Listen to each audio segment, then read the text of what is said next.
Before the big game, the San Antonio Straps smacked some softballs around today to raise money for the Fall Classic at Morgan's Wonderland. Photojournalist Cameron Duckworth has more on today's fundraiser. You might not think it, but we're just as competitive as anybody else. We play wheelchair softball. It is very similar to slow pitch softball, but adapted for wheelchairs. Our ball is a little bit bigger and softer so we can catch it. We're out here to raise some money for the Straps softball team to make it to the Wheelchair Softball World Series. I believe our goal is $3,000 for this event. It's in Kansas City, so that's a day's drive, several nights there, and a drive back. So it's a 3-day tournament. My son Adam is part of the team. He's got spina bifida, so he's a paraplegic. Oh, sports is just about all he does. I mean, he does every kind of sport that there is, just about. So if it wasn't for that, I don't know what he'd do. They've worked hard to get to this point. To be able to go to nationals is a big deal. Hey, there's something you can do. You don't have to stay where you are, because I do understand that when you're confined in a wheelchair, psychologically you just think, man, there's just not very much I can do, but there's a lot you can do, and we hope this encourages other folks to come out and play and just experience life. Jose Luis Sanchez is getting ready for Monday's Boston Marathon. Train hard, fight easy, yeah? Jump ropes, tire flips, and box jumps. He's never thought of himself as a runner. I absolutely hate running. Running is not my thing. But in 2011, everything changed for this retired U.S. Marine while he was serving in Afghanistan. Out of nowhere, I felt like a big crash, like somebody just blindsided me from the left side. Jose's left leg was gone. I felt like a failure. I felt like I let my team down. I felt like I let my Marines down. I just felt like I lost. Over time, the San Antonio native battled back physically, but struggled emotionally. I was just thinking about myself, being selfish, self-centered of my own journey, trying to get out of the wheelchair, trying to get stronger. Then Jose decided to open a box he had received while in the hospital 5 years before with this flag inside. I always just say, life's a garden, dig it. It was just a big slap to my face.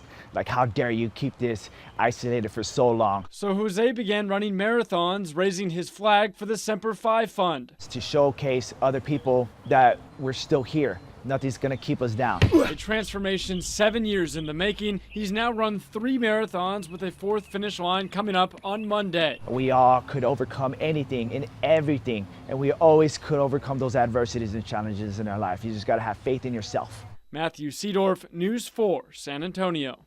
I just want to tell you how I'm feeling. A karaoke superstar. Sometimes you get the looks like, really? You're going to sing this? Absolutely.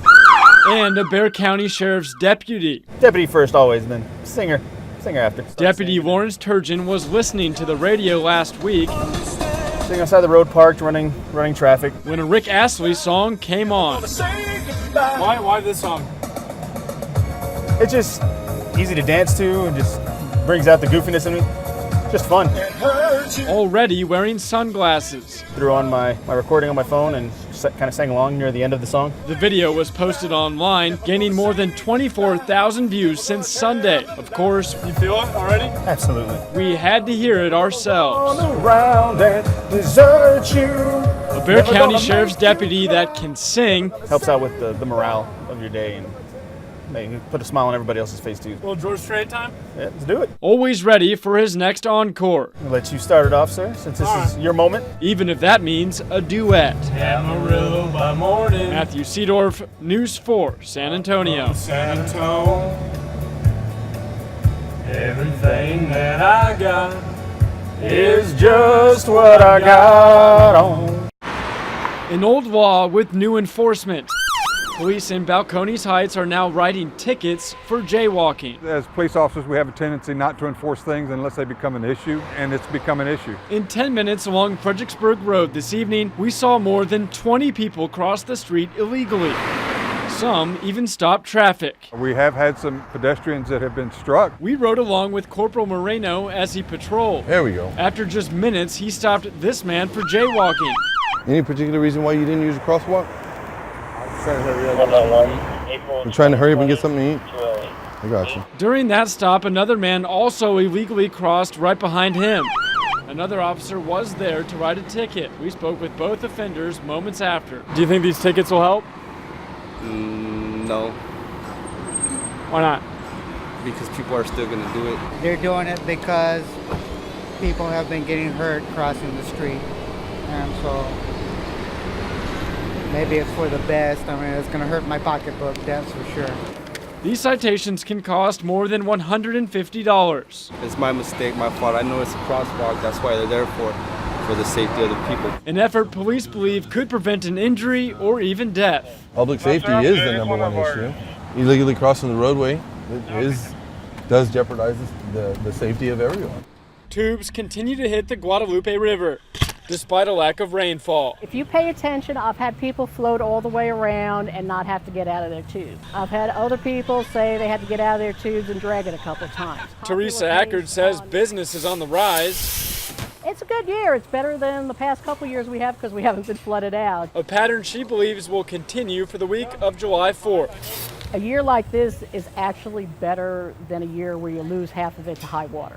If you have like a captain of your river team, you can navigate this area. Although parts of the river are fine, there are some spots that will leave you walking. There's some shallow spots where you got to get up out of the water, but you know, you do what you got to do. Honestly, it's not as low as I would have thought it was. Everybody was like, oh my gosh, you're gonna have to walk the whole way.